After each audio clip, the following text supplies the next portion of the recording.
Cidadania. Ser cidadão. O que é? Respeitar. Participar das decisões da sociedade para, a partir das nossas atitudes, melhorar nossas vidas, a de outros seres humanos, seres vivos também, no planeta humano, sendo humano ou não, nunca esquecer dos mais necessitados para o bem-estar e desenvolvimento de uma nação. Desde o gesto de não jogar em via pública coisas, papel no chão, não pichar os muros, principalmente as fachadas das casas, invadindo o território alheio, entender e respeitar regras sociais pré-estabelecidas, bem como os sinais e símbolos, os mais idosos e infantes. Haja vista adultos, possam ser espelho para aqueles que brotam para a vida. Bora entender! Bora! Sérgio Teles. Olá, queridos. Eu tô a milhão. Você tá a milhão? Sempre a milhão? Então vamos lá entender cidadania. Não esqueça de mais nada, nos prestigie, dando seu like, se inscrevendo, comentando, não é? O assunto hoje é interessantésimo, tá? Cidadão, além de não depredar equipamentos públicos, saber dizer obrigado, desculpe, usar corretamente os sinais, símbolos e de tratamento social para com outrem, até saber lidar com o abandono e com excluídos. Cidadania, falamos de cidadão, agora cidadania. Cidadania deve ser divulgada, preservada e incentivada através das mídias, faladas, escritas, televisionadas, principalmente por instituições de ensino para fomentar a boa convivência humana e seu desenvolvimento em comunidade, politicamente e socialmente organizada, havendo assim equilíbrio e justiça. Como surgiu a cidadania? Você sabe? Vou contar. Olha, direitos e deveres estão implícitos aí. Cidadania pressupõe direitos e deveres. Muita gente fala, os meus direitos, né? A origem e evolução da palavra cidadania se originou do latim civitas, que significa exatamente cidade. Haja vista a relação direta com as pessoas dos centros urbanos que lá habitam, e se transformou nisso que observamos em dias atuais. Vamos lá no século XVIII, a forte influência dos ideais iluministas, liberalismo econômico, político, a maneira da existência da cidadania passa a ser explicada e se assemelhar ao modelo dos dias em que vivemos hoje. As ideias iluministas foram cruciais para o desenvolvimento do que hoje entendemos por cidadania. Não restam dúvidas que tais ideias iluministas... Olha, primeiro você sabe o que é iluminismo. Iluminismo é um movimento cultural que se desenvolveu na Inglaterra, Holanda e França nos séculos 17 e 18. Os filósofos iluministas, é de iluminar mesmo, tá, gente? Iluminar, clarear ideias.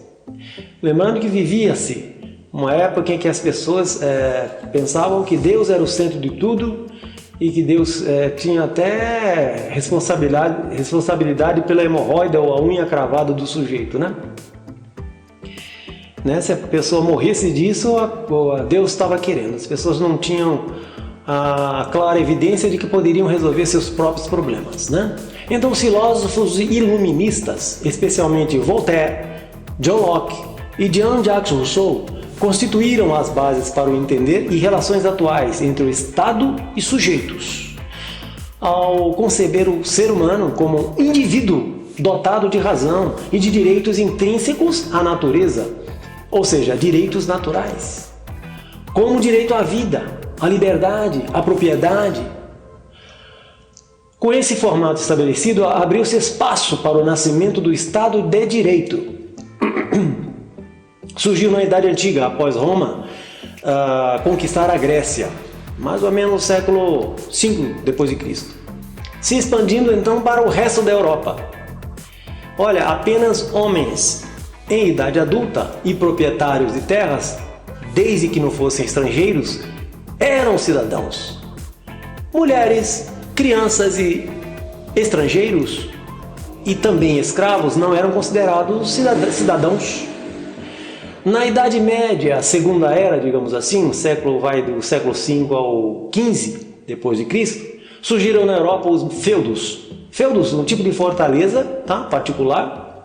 A gente conhece Fortaleza, né? Fortaleza dos Três Reis Magos lá em Natal, Fortaleza Forte de Cabedelo lá na Paraíba, Forte lá no Rio de Janeiro, em Copacabana, esqueci o nome agora, que eu já visitei todos esses. A ideia de cidadania se acaba, pois os proprietários, lá quando chegou os feudos, os proprietários dos feudos passaram a mandar em tudo. E os servos que habitavam os feudos, veja bem, na época dos feudos existiam servos, súditos, quando o rei existia. Quando inicia os feudos, o povo era chamado de servos. Os feudos não podiam participar de nada após a Idade Média. Terminaram-se as invasões bárbaras.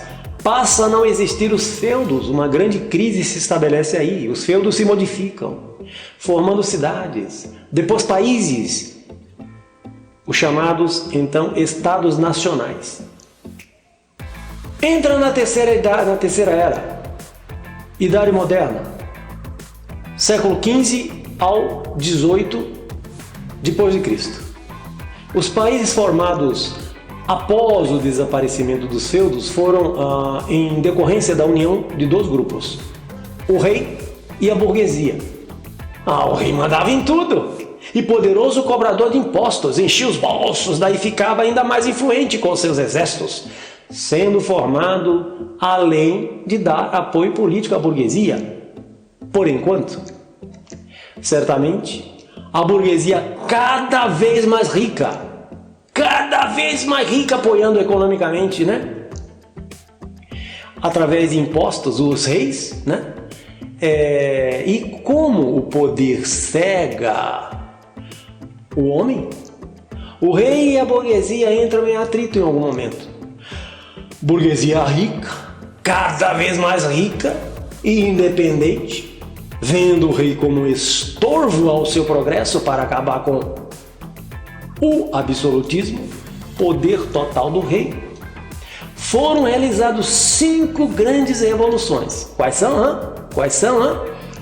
Revoluções burguesas: Revolução Industrial, Iluminismo, Revolução Filosófica, Revolução Francesa, a top das revoluções, e Independência dos Estados Unidos e Revolução Inglesa. Tudo isso numa época em que a burguesia desejava ocupar o espaço que ocupa até hoje. Tá? 5 revoluções, o mesmo objetivo: retirar o poder do rei. Fim do absolutismo, entramos na Idade Contemporânea, século XVIII, até os dias de hoje. Surgindo um novo tipo de Estado, o Estado de Direito, que é uma grande característica do modelo atual. A principal característica do Estado de Direito é todos têm direito iguais perante a Constituição ou perante a lei. Lembre-se, a nossa Constituição, a última, de 1988, é chamada de Constituição Cidadã. Então, na história, alcança-se assim uma grande transformação no conceito de cidadania. Se trata do mais avançado processo que a humanidade já conheceu. Outra visão, se observarmos a história, é o surgimento do processo de exploração e dominação do capital. Até abro um parênteses aí para falar do capitalismo selvagem. Eu não diria isso, eu diria capitalismo feito por selvagens, não é isso? Todas as ideias os homens aproveitam para o seu bel prazer e às vezes não fica 100%, né? Todas essas ideias, eu digo assim, nem comunismo, nem socialismo, nem democracia, nem absolutismo, tudo são os homens que fazem. Né? A monarquia, que o povo fica falando agora que é bom vir para o Brasil, a família real, mas eu acho isso um retorno ao passado. Não é ainda o top, né?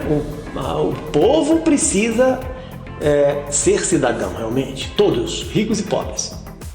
Bom, agora a burguesia dando as cartas e por interesse unida ao povo, né? E convencia o povo de que deveriam todos se unir contra o poder do rei, lutar por igualdade, surge assim nas primeiras constituições. Olha no que deu: Estado organizado a serviço de quem? Da burguesia. Ocorre que todos passam a viver até os dias de hoje a grande incoerência. Cidadania versus capitalismo. Cidadania é a participação de todos em busca de benefícios sociais e igualdade entre os gêneros. Alguns dizem que a sociedade capitalista se alimenta da pobreza, será? Importante observar: os Estados Unidos, onde se dirigem muitos brasileiros, abandonam aqui sua pátria brasileira, se sujeitando a lavar banheiros, né? Apesar de muitos terem finalizado seus estudos, ao invés de ficarem e lutarem pelo seu país, né? Não, covardões, vão para outro país. E se o presidente, o governante daquele país resolver mandar todo mundo embora? Não quero ninguém aqui, e deixa todos os paninhos de bunda aí. Tudo aqui é nosso. Vai embora, com a mão na frente ou outra atrás. Já vou pagar a passagem para vocês. Não é? Pensem nisso, cidadão brasileiro. Se for cidadão brasileiro, né? O pior, acredita que é um santo anjo que vai salvar. Agora é Bolsonaro, vai salvar. Ele mesmo diz: eu sozinho não posso nada. Eu sozinho não posso nada. Vocês têm que participar. Mas, pelo alunado que a gente vê nas escolas e tudo mais, é difícil, é complicado. Sem contar os adultos. Tem pai que eu nem chamo, né, que não é cidadão, eu nem chamo para conversar. Prefiro conversar com o filho, porque o filho não tem educação.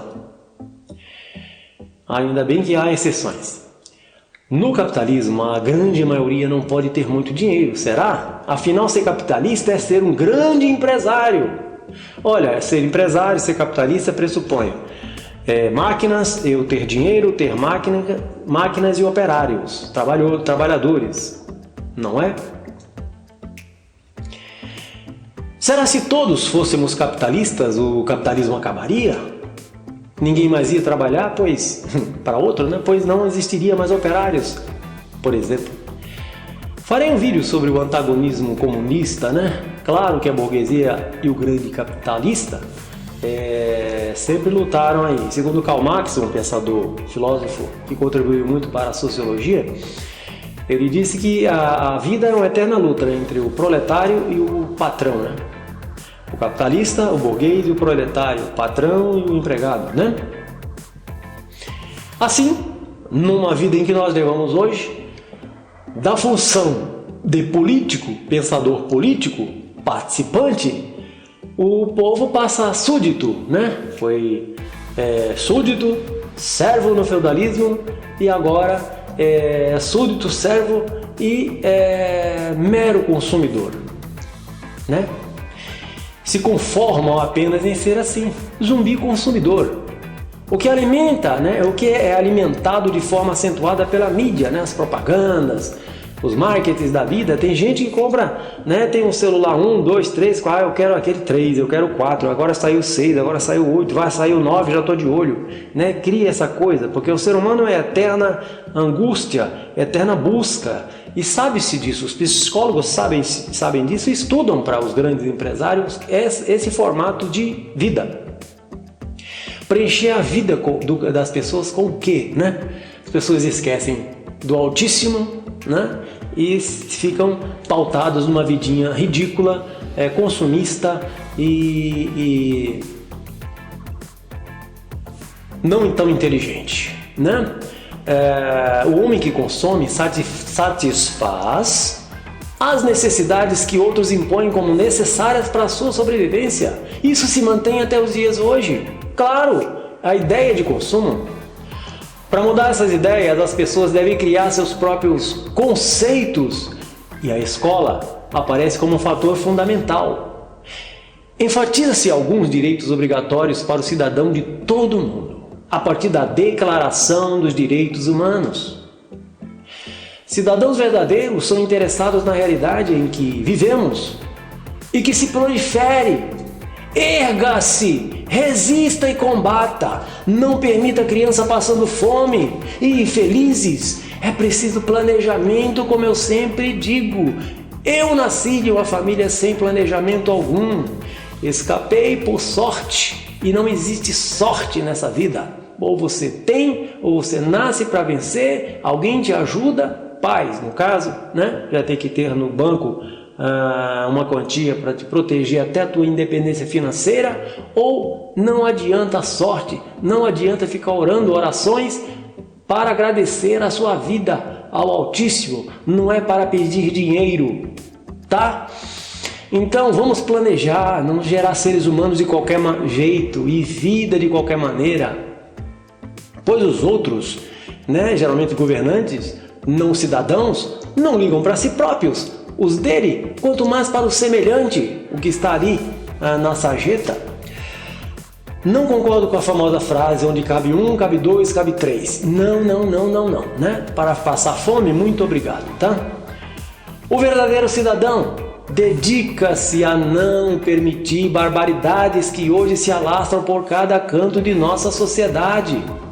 Através da verdadeira ação cidadã, surgirá uma melhor qualidade de vida humana para todos. Não há como um sujeito viver de esmolas de governos, bolsas isso, bolsas aquilo, a vida toda, sempre reféns de malditos pseudos governantes, pseudos intelectuais, pseudo-políticos. Tá? Entendemos? Como pensamento final, não sois gado, humano é o que sois.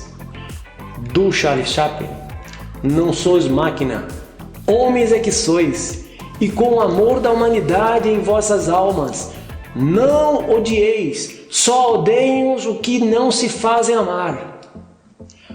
Os que não se fazem amar, e os inumanos, e os não cidadãos. A milhão, tamo juntos, obrigado queridos, inscreva-se. Assine o canal, dê o seu like, comente, tá bom? Beijoso, um milhão com vocês, tá bom? Até a próxima, tchau!